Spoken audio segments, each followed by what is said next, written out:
They're also pulling in non-traditional surrogates, and it's a lot of these women who they have identified, and they're saying, look, these women are directly impacted by Donald Trump and those 3 Supreme Court justices he installed and these restrictive state abortion bans.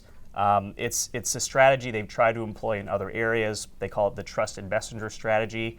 I think it's too early to see if it will pay dividends, but it's certainly one they seem confident in because they are ramping it up, and they're now talking or having women from states not only like Texas, but also Idaho, Louisiana, talking about this issue.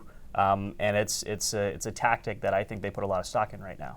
Welcome to Reporter's Notebook, where we talk to the Washington Examiner's top journalists about the stories breaking on their beats. I'm Jim Antle, and I'm joined today by White House reporter Christian Datoc. Christian, obviously the Israel-Gaza situation has become a really big domestic political issue. I mean, it has been for quite some time, but in the last couple of weeks, seeing the big college protests, President Biden has had some protests outside of his appearances. How has the president been trying to handle this issue? Well, Jim, he's really trying to play both sides, and I think it sort of undermines his push to progressives right now because on the one hand, you have Biden trying to show solidarity with Israel, but on the other hand, he's trying to woo these young Gen Z voters who are making up the majority of these campus protests. And obviously, they want to, quote unquote, free Palestine. Right. That is not what the U.S. policy is right now, even though Biden is supporting his 2-state solution. So it really sort of outlines how tenuous of a position he's in. Now, in terms of how he's actually reacting to these campus protests, he is expressing horror really at the, quote, vile anti-Semitism on display from some protesters, but he's also telling people that they need to be compassionate because this is a very difficult time for the Muslim and Arab community. When it comes to requests to bring in the National Guard, he's punting and saying the governor should make that decision. Right. And when it comes to calling on the presidents of these universities, Columbia University in particular, to resign, he's also saying, look, the White House doesn't get involved in personnel matters for outside groups. So he's trying to have his cake and eat it too.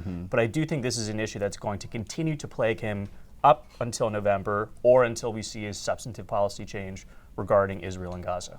I mean, it does seem noteworthy to me that when the Bloomberg swing state polls came out, Michigan, which is really the state that they're most worried about on this particular issue, was the only one of those states where Biden had a small lead.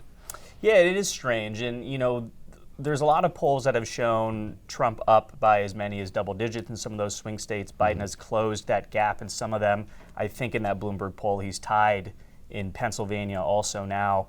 So there is some good signs, but these things ebb and flow, and we're so far out from the election. I imagine we're going to see a shift in all 6 or 7 of these battlegrounds between now and then.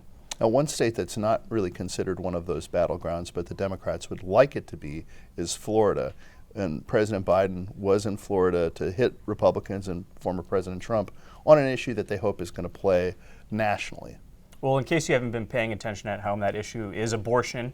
It's an issue that Dems think can help Biden in the general and down ballot candidates, not only in those battleground states, but in Florida, like you mentioned, in a state like New Hampshire, which traditionally, Democrats don't invest a lot of resources in. Right. And one interesting tactic that I'm seeing from the Biden campaign in particular is that, yes, they have President Biden out on the circuit talking about this issue. Yes, Vice President Harris is doing it, but they're also pulling in non-traditional surrogates. And it's a lot of these women who they have identified, and they're saying, look, these women are directly impacted by Donald Trump and those 3 Supreme Court justices he installed and these restrictive state abortion bans.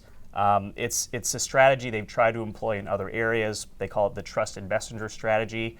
I think it's too early to see if it will pay dividends, but it's certainly one they seem confident in because they are ramping it up, and they're now talking or having women from states not only like Texas, but also Idaho, Louisiana, talking about this issue. And it's a tactic that I think they put a lot of stock in right now.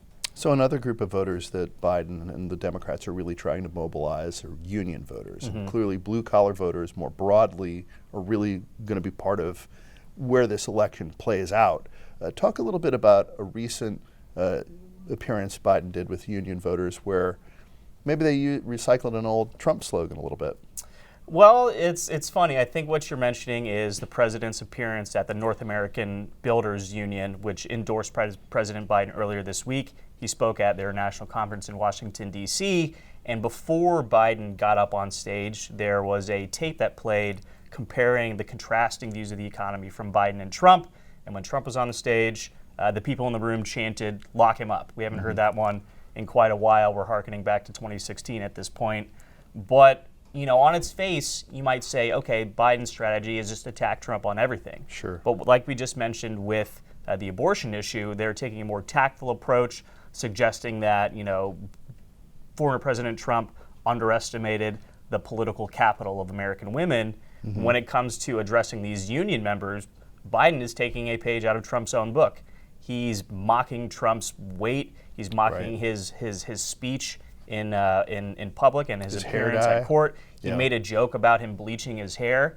So he's going at him a lot more aggressively in a less civic manner than he is on some of these other issues. It's kind of fun to watch because, to be honest, we've basically been watching this campaign for 4 years now, dating back to 2020. It's nice to spice it up a little bit. I don't know if it will work, but we're going to keep a close eye on it. Well, he's going to identify those voters and try to lock them up. There you go, Jim. Thank you, Christian. You can read Christian and the rest of our political team's coverage at washingtonexaminer.com.